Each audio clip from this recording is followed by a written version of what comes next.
early 19th century, Shaka Zulu was the king of the Zulu kingdom in southern Africa, in what is now South Africa's KwaZulu-Natal region. He is remembered as a brilliant military leader who united small tribes and built a powerful Zulu nation. But in 1827, when his mother, Queen Nandi, died, Shaka's personal grief turned into a terrifying disaster for the entire kingdom. Shaka ordered a strict period of national mourning. His command was clear: no one would plant crops, no one would drink milk, no weddings, no celebrations, no happiness of any kind. He believed the whole nation should mourn his mother as deeply as he did. And then came the most horrifying part. Anyone who did not seem sad enough was punished with death. According to historians, thousands were killed during this period. Some estimates range from 7,000 to as many as 20,000 people. Pregnant women and their husbands were not spared either, because Shaka believed that those who cannot lose a mother or a child cannot truly understand my pain. With farming and milk banned, hunger and disease quickly spread. Entire communities were trapped between fear, grief, and starvation. People began to whisper, "This is no longer mourning, this is madness." Finally, a brave Zulu man named Gala stood before Shaka and said, "My king, if this continues, you will have no people left, only graves." Surprisingly, Shaka listened. He ended the harsh orders, and even rewarded the man who spoke against him. That is why Shaka Zulu remains one of history's most controversial rulers. A legendary warrior and nation builder, but also a king whose personal sorrow cost thousands of innocent lives. Number 2.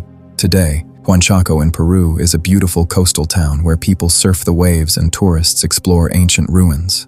But buried beneath this peaceful shoreline was a story so shocking it stunned the entire world. Between 2011 and 2019, archaeologists uncovered what is now believed to be the largest mass child sacrifice ever found in the Americas. Beneath the sand, they discovered the remains of 227 children, mostly between 5 and 14 years old, along with more than 200 young llamas, all under 18 months old.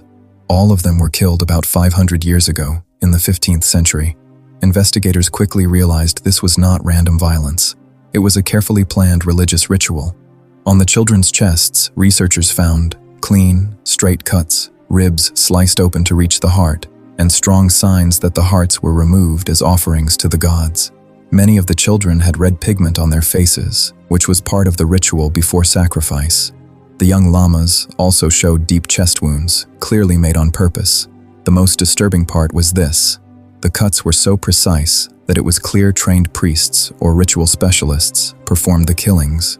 Historians believe this happened when the Chimu Empire was being hit by extreme El Niño weather disasters. That meant violent storms along the coast, massive flooding, fish dying in huge numbers, and total collapse of farming. The Chimu people believed the gods were angry, and when animal sacrifices failed to stop the disasters, they made the most heartbreaking decision imaginable. They would sacrifice what they believed was most pure and valuable: their own children. For them, this was a final, desperate attempt to calm the gods.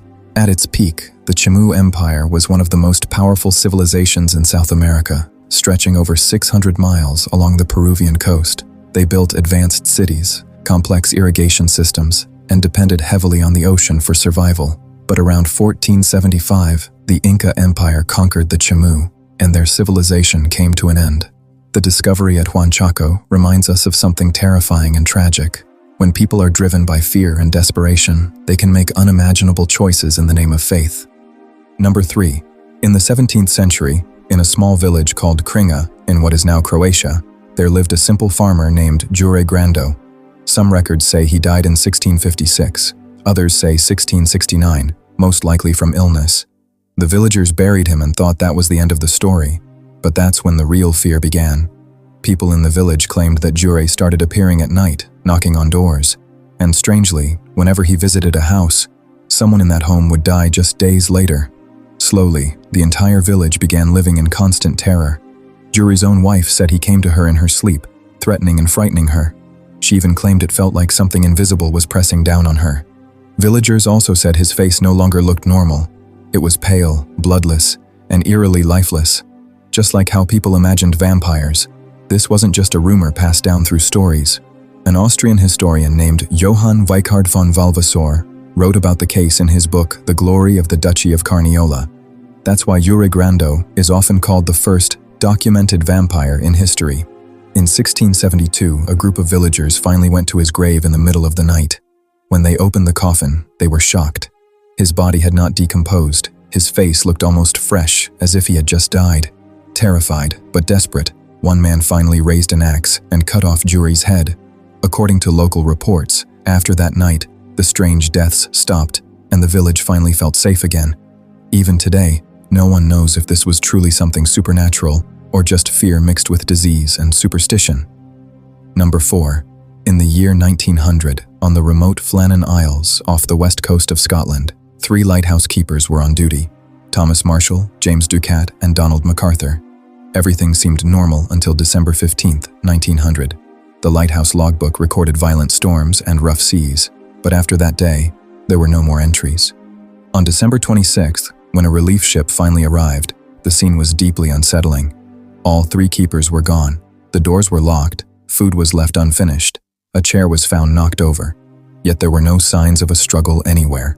An official investigation later suggested that during the storm, the men may have gone outside together to secure equipment, and a massive wave swept them into the sea. But questions remain. Why did all 3 go out at the same time? Why were no bodies ever found? Because of these unanswered questions, strange theories have lived on for decades. Stories of abduction, sea monsters, or a mysterious ghost ship. None of these ideas have ever been proven. Whatever happened that night, one thing is certain: the 3 men never returned. To this day, the Flannan Isles Lighthouse is remembered as one of history's most chilling unsolved mysteries. Number 5. Helen Duncan was born on November 25, 1897, in Scotland. She claimed to be a spiritual medium, someone who could communicate with the dead, and she held public seances where people believed they could speak to lost loved ones. In Britain, witchcraft once carried the death penalty, but after 1735, the law was changed. From that point on, people accused of witchcraft could only be fined or sent to prison. Then came World War II. In 1941, the British warship HMS Barham was sunk by a German submarine. The government kept the disaster secret to protect wartime intelligence, and families were informed privately. But just weeks later, during a seance, Helen Duncan claimed that the spirit of a dead sailor had told her the ship had been sunk, and she said this publicly in front of witnesses. That immediately raised alarms. Authorities feared she was spreading secret military information. In 1944, she was arrested and charged under the old 1735 Witchcraft Act. She was sentenced to 9 months in prison, which is why she is often called Britain's last witch, to be punished under the law. Helen Duncan died at home on December 6, 1956. Some people believe she continued holding seances until the very end, and that her death itself was surrounded by mystery. Was she truly communicating with spirits, or was she just a very convincing fraud? History is still divided on that question. Number 6. Many people think this happened in World War II, but the worst facial injuries were actually seen in World War I, 1914 to 1918. Back then, helmets and protective gear were limited, so bullets and shell fragments often destroyed soldiers' faces. Doctors could save their lives, but restoring their faces was almost impossible. Some soldiers went into shock when they saw themselves in mirrors. Because of this, mirrors were even removed from certain hospital wards so patients wouldn't be traumatized again. That's when an unusual solution appeared. Artists and doctors began making custom masks for injured soldiers, designed to look like their original faces. These masks were made from thin metal and carefully painted with realistic eyes, noses, skin tone, even mustaches, based on old photos. In France and Britain, these workshops became known as places like the famous Tin Noses shop, where medical skill and art came together.